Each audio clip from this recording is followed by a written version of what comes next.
सबसे पहले आप सब लोगों को देखकर बहुत खुशी हो रही है। विदेश की धरती पे आप लोग आज रिपब्लिक डे और संविधान दिवस मनाने के लिए यहाँ पर आए हो, और मैं मंच पर बैठे हुए हमारे मुख्य मेहमान चीफ गेस्ट जो इंडिया से आए हैं उनको मैं वेलकम करता हूँ और बहुत बहुत धन्यवाद देता हूँ उनको कि वो अपने बहुत ही कीमती जो टाइम है उनका, उसमें से टाइम निकाल के हमारी बहुत ही छोटी रिक्वेस्ट के ऊपर वो यहाँ पर आए हैं। ये संविधान की ताकत है कि आज ये 4 बेहद पढ़े लिखे लोग हमारे बीच हैं। मैं छोटी सी बात शेयर कर दूं पहले। 1987 में हमने अपने गांव में बाबा साहब का जन्मदिन मनाया था, तो हमें कोई मेहमान नहीं मिल रहा था आने के लिए, चीफ गेस्ट। आज हमारे पास 4 हाईली इंटेलेक्चुअल लोग बैठे हुए हैं। ये ताकत है, ये ताकत है इस संविधान की। संविधान ऐसा होता है, बहुत से लोगों ने तो इसको देखा भी नहीं होगा, हाथ लगाना तो बहुत बड़ी बात है। संविधान है क्या? संविधान का नमाज करूं, शाम को मंदिर जाऊं, दोपहर को गुरुद्वारे जाऊं, ये मेरी मर्जी है। किसी एक का धर्म बाहर नहीं चलेगा। धर्मनिरपेक्ष कंट्री होगा, डेमोक्रेटिक। तो जानते हैं आप, रिपब्लिक। देखिए ये 2 शब्द हैं, हमारे 95% लोगों को डेमोक्रेटिक और रिपब्लिक का फर्क नहीं पता है। रिपब्लिक शब्द क्यों आया, कहां से आया? रिपब्लिक का मतलब होता है कि सुप्रीम पावर आप लोगों के हाथ में है। कैसे है? वोट के जरिए आपको वोट का अख्तियार मिल गया। In the article shall prevent the state to making any provision reservation from the. हाँ, कोई भी कानून सरकार बना सकती है इन बैकवर्ड क्लासेस को आरक्षण देने के लिए। आपको तो मिला नहीं, दूसरों को 3 घंटे में 10% मिल गया। और हुआ भी कैसे? अभी गरीबी के भी 2 हो गए। जो एससी गरीब है, 2 लाख से ऊपर कमाता है वो अमीर है, दूसरा 8 लाख से कम कमाता है वो गरीब है। ये कौन सी क्लासिफिकेशन है? एक ही कंट्री में क्या हमें दूध 2 रुपए किलो मिलता है भाई? आपको बस का किराया का 2 रुपए देना पड़ता है बस में चढ़ने के लिए? आपका बिजली का बिल आधा आता है क्या? आप 2 लाख से ऊपर कमाए तो अमीर, वो 8 लाख से नीचे कमाए तो गरीब। ये कौन सा कैलकुलेशन है? लेकिन क्योंकि हम लोग पढ़े लिखे नहीं हैं, जो पढ़े लिखे हमारे लोग घरों में बैठे हैं, सुन नहीं रहे, समझ नहीं रहे, वो अपना अगला जन्म के चक्कर में है कि कहीं वो ना खराब हो जाए। मोक्ष प्राप्ति का चक्कर हमें बहुत जरूरी है। आज सुबह हमने 300 आदमी को फ़ोन किए और मेरे ख्याल 50 आदमी हमारे आए, बाकी के 250 आदमी को कहीं ना कहीं सत्संग भक्संग इधर उधर बिजियाँ बोलो। नहीं हो, कोई बात नहीं। नंबर 17 पे बाबा साहब लिखते हैं अनटचेबिलिटी। अनटचेबिलिटी अपराध है। अनटचेबिलिटी क्या होती है? किसी से आदमी हाथ लगाए तो अशुद्ध हो जाता है, हिंदी में बोलते हैं, वैसे पंजाबी में पेट बोलते हैं उसे, तो अशुद्ध हो जाता है। इसका मतलब थी तो बाबा साहब ने लिखी ना, it was existing, so that Baba Saheb ने लिखी। सो ये 17 नंबर है, इसमें इसलिए जस्ट दे ही रहा हूँ नंबर ताकि आप कभी पढ़ लें जाके घर में अगर टाइम मिले तो। एक है आर्टिकल 19, ये ध्यान से सुनिए। All the citizen of India shall have right to freedom of speech and expression. सभी सिटीजनों को अपनी बात कहने का और अपने विचार रखने का हक है। इसका मतलब इससे पहले नहीं था। आप बोलते तो आपकी टांगे तोड़ दी जाती सी, जो कि आजकल भी तोड़ दी जाती है, वैसे तो इतनी बड़ी बात नहीं। मैंने पहले बोल दिया, कोई किसी को राज ना ले है, जो ले है निज बल से ले है। अपने पावर के ऊपर आपको राज लेना पड़ेगा।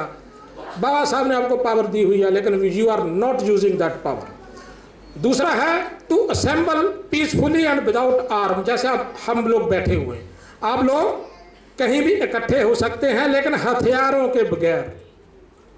ये लिखा हुआ है इसमें, nobody can stop you for this. तीसरा है टू फॉर्म द एसोसिएशन और यूनियन।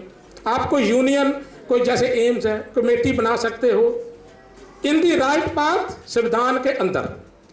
दूसरा है to move freely throughout the territory of India. आप इंडिया में पूरी टेरिटरी में कहीं भी घूम सकते हो। पहले तो आप अपने गांव के अंदर नहीं पढ़ सकते थे यार, गांव के बाहर रहना पड़ता था आपको। तो बाबा साहब को अगर एक चीज लिखने की जरूरत क्यों पड़ी? क्योंकि it was not existing before, पहले सब चीजें नहीं होती थी। एक 26 जनवरी 1950 के बाद होने लगी है।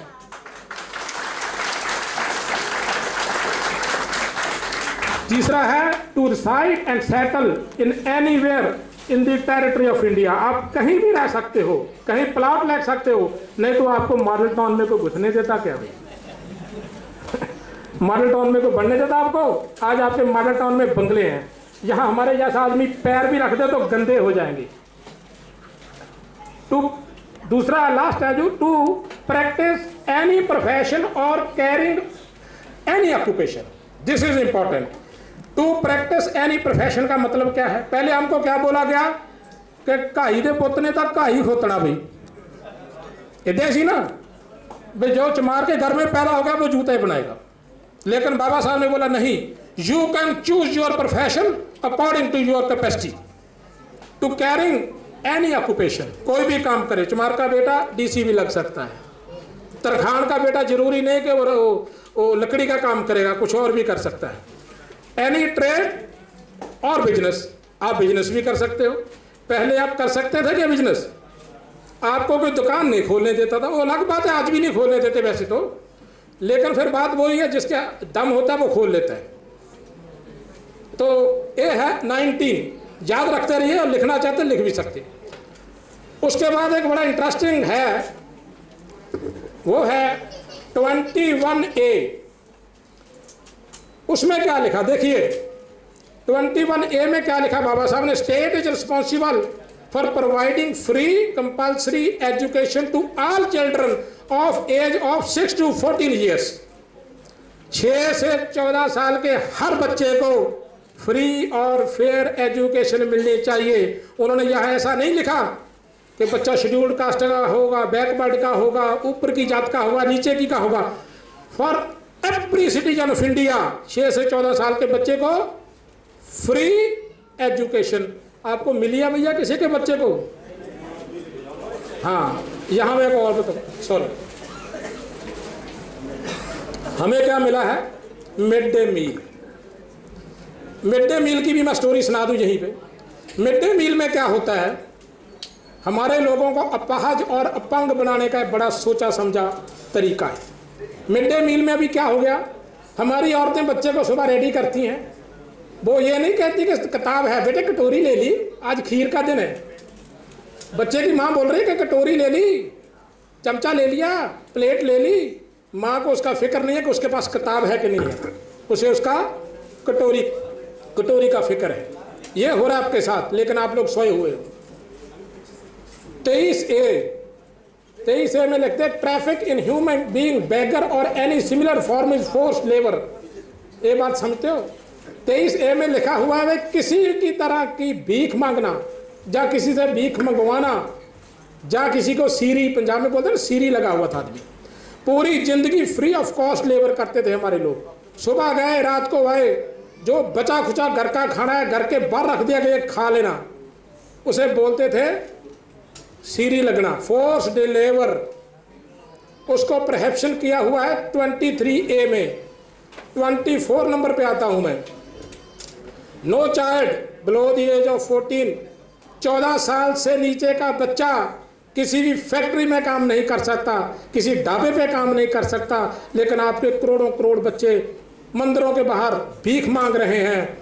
हर ढाबे पे चले जाइए, वहाँ छोटे छोटे बच्चे कपड़े बर्तन साफ करते हैं। जेकर नहीं दिखते पुलिस को, नहीं दिखते सरकारों को, नहीं दिखते आपको, क्योंकि आपको तो दिखेंगे तब जब आप संविधान पढ़ोगे। आप तो वो ग्रंथ पढ़ रहे हैं जिसमें मोक्ष प्राप्ति की बात हो रही है, तो आपके बच्चे कैसे बचेंगे? फिर उसके बाद है 25 number, right to freedom of religion. आप कोई भी धर्म अख्तियार करें, आपको कोई रोक नहीं सकता। लेकिन these days it's not happening. B, मेरे पंजाबी लोग बैठे हुए हैं, जो सरदार लोग बैठे हुए हैं सब, मैं उन्हें बता दूं, संविधान की धारा 25B में क्या लिखा हुआ है? Bearing and carrying of kirpan shall be deemed to be included in profession of Sikh religion. Sikh धर्म का आदमी कृपान पहन के घूम सकता है। ये किसने दिया अख्तियार आपको भाई? ये पता होना चाहिए आप लोगों को। और उसके बाद बाबा साहब ने एक बहुत बड़ी बात की है 51A। यहाँ आपको इतने राइट्स दिए हुए ना, वहाँ एक उन्होंने ड्यूटीज भी लगाई हैं आपकी। आपकी ड्यूटी क्या है? It shall be duty of every citizen of India to develop the scientific temper. ये बहुत बड़ी बात है। उन्होंने बोला कि आपको साइंस के साथ जाना है। 2 + 2 4, action and reaction equal and opposite. आपको किसी बाबा धर्म भम जे वो पीछे जन्म में ऐसा जन्म में कोई सूरज खा गया, कोई चांद खा गया, कोई ये खा गया, वो चीजें नहीं सुननी। You have to go by scientific and humanism, मनुष्यता। कोई आदमी सड़क पे मर रहा है, उसको बचाना है। किसी के पास रोटी नहीं, उसको रोटी देनी है। किसी के पास कपड़ा नहीं, उसको कपड़ा देना है। ह्यूमनिज्म, आपके अंदर इंसानियत होनी चाहिए। जब इंसानियत होगी तो फिर आपको यहाँ तक के खाने की जरूरत नहीं होगी। And spirit of inquiry of reform, inquiry and reform. आपके अंदर हमेशा कुछ ना कुछ जानने की इच्छा होनी चाहिए। जैसे आप लोग आज आए हो, क्यों आए हो? क्योंकि आपके अंदर संविधान के बारे में कुछ ना कुछ जानने की जरूरत है, इसीलिए तो आप आए हो ना। नहीं तो यहाँ तो मेरे ख्याल 1.3 मिलियन लोग रहते हैं पंजाबी इंडियन। वो सो सकते हैं आप भी घर में। आप 200 लोग आए हो 20-22 लाख आदमी में से। इसका मतलब आपके अंदर कुछ ना कुछ जानने की इच्छा है। और मैं आपको बता दूं, कुर्बानी एक ही आदमी देता है, उसका फल हर करोड़ों लोग खाते हैं। कभी डरिएगा नहीं। जैसे ही आपको टाइम मिले आइए, दूसरों को भी लेके आइए ऐसे प्रोग्रामों में। क्योंकि मैं देखता हूँ सुबह आप आए हो या शाम को जाओगे तो आप सेम नहीं होगे। आपके अंदर एक आग होगी, आपके अंदर एक, लेकिन अगर सुनोगे तो, जो नहीं सुना तो फिर तो पत्थर के ऊपर पानी डालने से कुछ नहीं होता। एंड रिफॉर्म, बदलाव के लिए आपको लड़ते रहना पड़ेगा।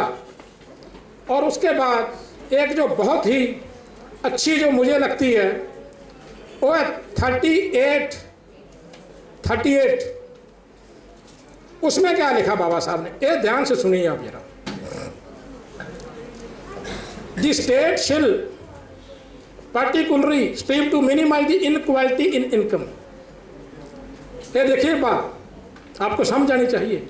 36 नंबर संविधान की धारा है, आर्टिकल है 36 कि सरकार की जिम्मेवारी है कि उस देश में जो पैसा है, जो हमारे साधन हैं, उनकी जो डिस्ट्रीब्यूशन है सबको बराबर होनी चाहिए। हाँ, किसी के पास थोड़ा ऊपर हो सकता है, लेकिन आज क्या है, तुम्हारे पास मेरे ख्याल जितने आप लोग बैठे हो शायद ही किसी के पास 5 लाख रुपया हो, शायद ही 5 लाख हो। उधर 50-50 लाख करोड़ लेके भाग रही दुनिया। इसका मतलब ये था, अगर बाबा साहब की जब बात मानी होती, अगर बाबा साहब की बात मानी होती तो ये चीज़ें नहीं होने वाली थी, इनइक्वालिटीज नहीं होती, जे ऊपर नीचे नहीं होते। लेकिन हुआ है क्योंकि फैसिलिटी आपको बराबर नहीं मिली है, आपको अपॉर्चुनिटीज बराबर नहीं मिली है। मेरी बात सुनिए, आप किसी भी सिटी में चले जाइए, मॉडल टाउन, बड़े बड़े मॉल्स, 85% लोगों में, कितने लोगों के मॉल है सर? आप तो शायद अपडेट रहते होंगे, कितने % लोगों के मॉल है वहाँ पर? अपने 85% लोगों के, शायद 1-2% भी नहीं है। आबादी आपकी 85%, लेकिन आपके पास सोर्सेस सिर्फ 1 या 2%। कैसे लड़ोगे भाई? लड़ने का तरीका एक ही है, वोट और संविधान। अगर आप इसको नहीं लेके चलोगे तो आप लोग कभी कामयाब नहीं हो सकते। इसलिए नॉलेज, जो बच्चे छोटे पढ़े लिखे, मेरे छोटे बच्चे बैठे, मैं उन्हें बोलता हूं संविधान जरूर पढ़िए, घर में संविधान जरूर रखिए, उसकी एक एक लाइन को पढ़ना शुरू कीजिए। क्योंकि एक बात और मैं थोड़ी सी बता दूं, क्योंकि उसके लिए भी पर्ची आ गई मेरे ख्याल।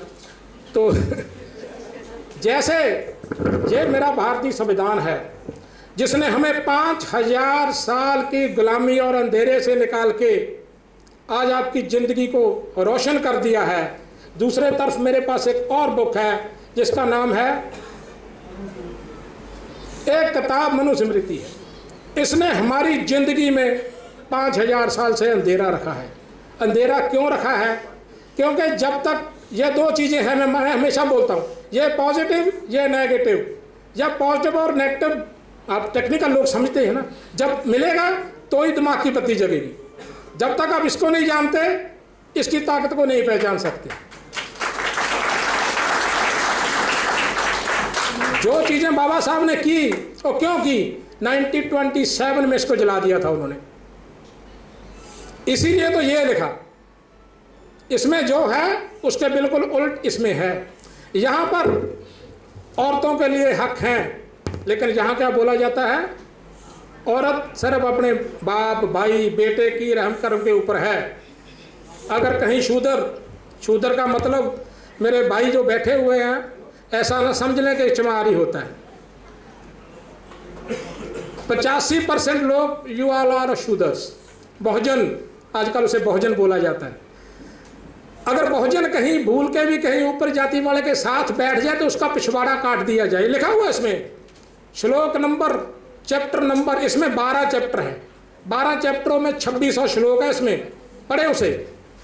उसमें लिखा हुआ है अगर कहीं शूदर भूल के भी आपके ऊपर जाति वाले के साथ मुंह मारी करे तो उसके मुंह में तत्ता सरिया करके डाल दो, भी 12 इंच का साइज भी लिखा हुआ है इसमें, ताकि कहीं छोटा ना हो जाए। अगर वो गाली दे दे तो उसके मुंह में उबलता हुआ तेल डाल दिया जाए। अगर वो भूल से भी कहीं मंत्र सुन ले, उसके कान में सिक्का डाल, ये लिखा हुआ, मैंने नहीं लिखा। You can read it, chapter number 10, chapter number 5, I can give you the detail, क्योंकि अभी टाइम कम हो गया। तो आज जो हम लोग यहाँ पर आए हैं, संविधान दिवस से बोला जा रहा है, मनाया जा रहा है, ये असल में आपकी संपूर्ण आज़ादी का दिन है। संपूर्ण आज़ादी समझते हो? जिस दिन आपको जानवरों से लेके इंसान बना दिया गया। पहले आपके औकात नहीं थी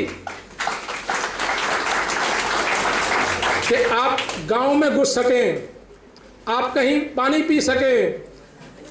बाबा साहब ने आर्टिकल नंबर 15 में साफ लिखा है, you can enter anywhere, you can do anything, you can, उन्होंने डिटेल लिखी हुई आगे, वो पढ़ें आप उसको। 15, 16, 19, 21, 25, 57, 38, ये धारा आप जरूर पढ़े, जिंदगी में आपके काम में आएंगी। ऐसे प्रोग्रामों में जरूर आए। ये जो एम्स वाले कर रहे हैं ना प्रोग्राम, इनका दिमाग नहीं हिला हुआ, ये भी घर में बैठ सकते हैं। इनके पास सब सुविधाएं हैं, आपसे ज़्यादा इनके पास सुविधा है, लेकिन ये आपके लिए मर रहे हैं। लेकिन आपके पास टाइम नहीं होता है। 300 आदमी को फ़ोन करेंगे, 20 आदमी बोलेंगे आते हैं, ये नहीं चलेगा। अगर आपको आज़ादी लेनी है तो आपको लड़ना पड़ेगा, आपको राज चाहिए तो लड़ना पड़ेगा। क्योंकि मेरे पास लगता है भी टाइम ख़त्म हो गया है, तो बातें तो नहीं ख़त्म होती। कहीं फिर दूसरे किसी दिन किसी प्रोग्राम में 14 अप्रैल का प्रोग्राम आएगा, उसमें रखेंगे बातें। अंत में हम अपने चीफ गेस्ट को एक बार फिर धन्यवाद देते हैं कि वो लोग वहाँ से यहाँ तक आए, अपना टाइम निकाला, और आप सब लोग यहाँ पर आए, आपने मुझे सुना। कुछ अच्छा लगा, किसी को कुछ बुरा भी लगा हुआ, लेकिन फिर भी मैं उसके लिए सॉरी नहीं कहूँगा, क्योंकि मैंने जो कहा सही कहा, बाबा साहब के मुताबिक कहा।